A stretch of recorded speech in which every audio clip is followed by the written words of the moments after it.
Start with your thoughts on the suspension. Everyone kind of seemed to know it was coming. Yeah, the league is their say on it. That's they get the final say on it. We'll deal with it and move on. What provoked it, I don't like the hits. I think anybody who's been in the game a long time knows that they're predatory hits, but Cass dealt with it, and we'll take the suspension and move on. Dave, what's your plan on who's going to slot in there? Because he's pretty much been right with Connor from day one. Archibald will slide in there tonight. Archie's played a couple games there this year, and we're looking to play a real strong checking game tonight, and Archie gives us that player in that mode right there. So who then comes in for him? Patrick Russell will come in on with Sheehan and Nygaard. Dave, your guys are clearly grown men and they can handle whatever they have to with Matt Tkachuk. But are you worried at all that he's become a bit of a distraction? Or No, we're on Nashville today. We got a big game against Nashville. That's our thoughts. Dave, you haven't been here obviously, but the Preds have really kind of owned the Oilers. They've won 14 of the last 15 games. They've been a very good team, of course, but when you have something like that, do you look at the past at all? You just look at what Nashville's doing right now. That's the first I heard of it right there. So that tells you what I'm thinking of that. Is Kara in for Sam? No, Sam will be in. Do you worry at all when your team plays a very emotional game, like the last one? Calgary certainly came out very flat in their next game. Do you worry at all about your team being flat? No, we had a good conversation about that, about how our team, we need to play better, and there's some areas that are a game that have to improve, and so our emotion was inward, not outward, and we lost the game. We should be jacked up to get back and get 2 points for this game tonight, so I don't worry about that emotion at all. We've had a couple days to get through it.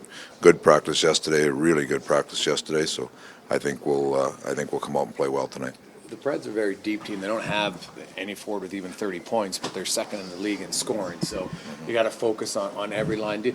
How does that change at all your mindset when they don't necessarily have a top line that's going? No, it's our focus today. We want to play a better checking game than we've been playing here. Montreal game we were loose. The Calgary game, I thought we could have checked a lot better than we did. So you recognize your opponent, you recognize who they have on the ice, but their depth at forward is pretty good, especially at center ice is very good. So we have to play a strong checking game tonight. That's our mindset going into it. We talked about this. The stretch drive here and the second half of the season is games are going to be tight, and every play that happens in a game counts. And so you better be willing to check. You better be willing to play a real good, strong two-way game. And so that's the balance we're looking for. Do you have to check differently when you have a guy like Roman Josi, who's their best offensive player, coming from the back end, right? Is there just more attention on that from your wingers in their own zone? How does the checking change for a guy who's that dangerous offensively? Well, you understand who you're playing against and the strengths of players you're playing against, but you're not going to change your whole game plan for one player, right? But we talk about what we have to do as a team.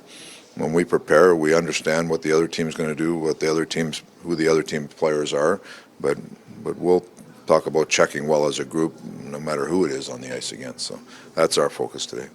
Dave, you've spoken on the road trip a lot about Kyler Yamamoto, but I wonder in your experience if you had a player like him who was more on the smaller side, but was tenacious and I guess played quite a bit bigger than maybe the numbers suggest, like height and weight and that kind of stuff. Yeah, I mean, I've seen players, all along my career where you see players that are the stature isn't big, but they have a big heart and they're tenacious. They have a will to win, and today's game allows those players to be successful. With lack of clutching and grabbing, and used to be able to just grab those guys and stop them.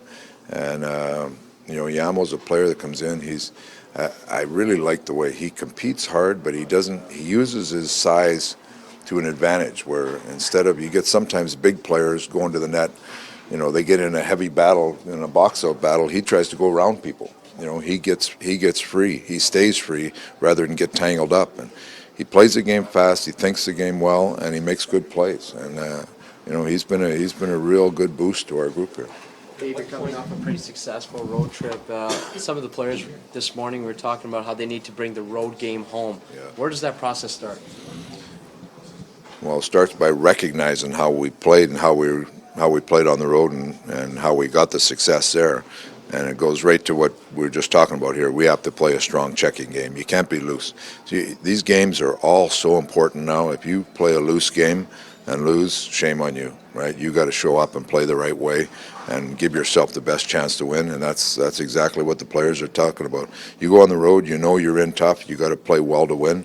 We should bring that same mindset home. David, at what point does a minor league player get to the point where a coach says you're not a minor league player anymore, you're an NHL player? Like with the Owls.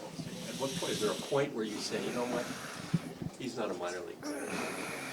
Yeah, I guess when they get to the point, there's minor league players that come up and they'll give you 2 or 3, maybe 4 good games, and they give you a spark, and then they start to fade.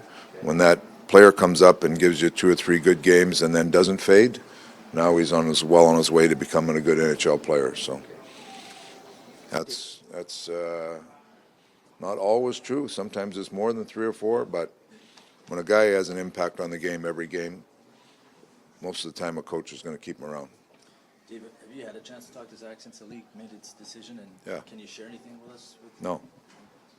We accept we have differing opinions on the suspension at all, but it is what it is. We just move on. Why Smitty today, you just going back to the rotation again, or how's it? Just putting Schmitty in, he played well on the road, come back home, just changing the mix again today.